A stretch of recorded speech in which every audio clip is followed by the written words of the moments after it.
Bonjour, c'est Patrick Poissine et vous écoutez Road to Cinema. Regardez, oh, quelque chose comme ça.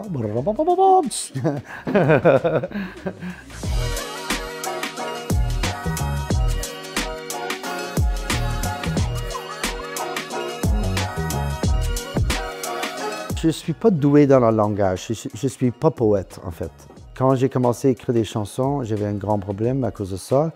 Et souvent, j'utilisais des images et je décrivais les détails dans l'image et en échange, je recevais des paroles très intéressantes. Je donne un exemple. Fait, dans le dernier disque, il y avait comme une chanson qui s'appelait Little Moment, qui m'a amené ce livre dans la dernière interview, mais dans les photos de Vivian Maier, j'ai gardé une photo comme celle-là and I would just describe it.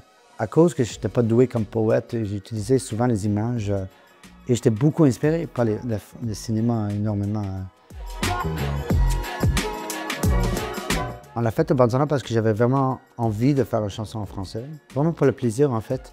Et je pense que la raison en tant que telle, ça passait milliards, c'est que souvent, les chansons, il y a des millions de dollars, un million de dollars dans les vidéos, un million de dollars dans les artistes, les costumes. Et durant le COVID, on avait besoin de quelque chose qui sentait sincère et simple, en fait. Et c'est pas que c'est la meilleure chanson en français du monde, évidemment non. Il y a des artistes francophones beaucoup plus intéressants et talentueux que moi, et je suis d'accord avec vous avec ça. Mais l'autre chose qui est très drôle, et moi j'ai grandi à Québec, où les anglophones, c'était toujours la personne qui a enlevé le français de le monde. Mais là, voilà, tu as un anglophone qui maintenant reçoit peut-être une centaine de vidéos par journée des anglophones qui chantent en français. Fait qu'il y a comme beaucoup d'ironie dans l'histoire que je trouve drôle et intéressant quand même. On n'a pas poussé chez Sanson pour être ça. C'est le son est poussé eux-mêmes avec ses propres voix. Et même, il y avait une maison de disques, des gros maisons de disques qui commençaient à m'appeler pour dire « Oh, on va te signer, on va pousser une chanson plus grande. » Et moi, Justin, de mon maison de disques, on a décidé de ne pas faire ça. Parce qu'on ne voulait pas enlever la simplicité de la situation. Je n'étais pas conscient pour les francophones. Je pensais vraiment qu'ils comprenaient cette expression-là. C'est mon erreur à moi, mais c'est une expression en anglais qu'on dit « uh-oh ». Et tu dis ça quand c'est comme si tu es dans un restaurant et toute la table tombe et toute la vaisselle va tomber, c'est trop tard pour l'arrêter et c'est tellement désastreux que you're just kind of like « uh-oh ». You know? Fait que Charlotte, de loin, elle fait de la musique très populaire, qui est très différente que la mienne. Et à un moment donné, je ne connaissais pas avant que je chante avec elle, et j'avais vraiment une idée de pop diva de elle. Et à un moment, veux-tu chanter sur moi, pas ce concert-là, mais des années avant, de chanter Shine Bright Like a Diamond with her.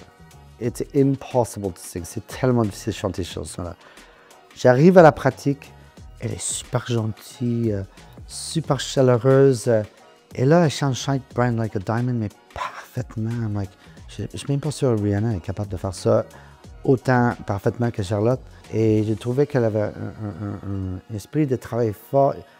All the things about her, I just really fell in love with all the things about her that I think mistakenly inside me, I was being a bit of a dick and had a preconceived notion of her that was totally wrong. In Gordon the Willows, I wanted to make her voice sound like it can't exist in real life. And not with auto-tune, but with, I'm gonna write her the prettiest melody on earth that no one can sing. A bit like in Fifth Element, you know, when the alien sings? I wanted to make something that like only she can sing. Every time I try to sing it, only she can sing it. It's impossible to sing. It's so fucking high and it's so hard to do what she's doing. So I think mission accomplished.